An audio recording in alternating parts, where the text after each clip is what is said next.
Nah ini untuk tes nyalanya kayak gini lah ya. Nah ini knalpotnya bocor ya. Knalpot bocor pertama.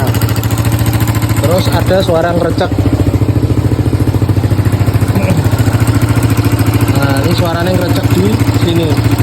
Ya mungkin nanti mau tak lakukan pembongkaran habis inilah ya. Kayak gitu.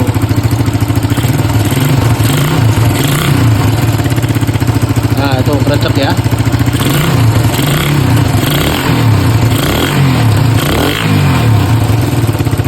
Oke sip, tak bongkarin dulu ya.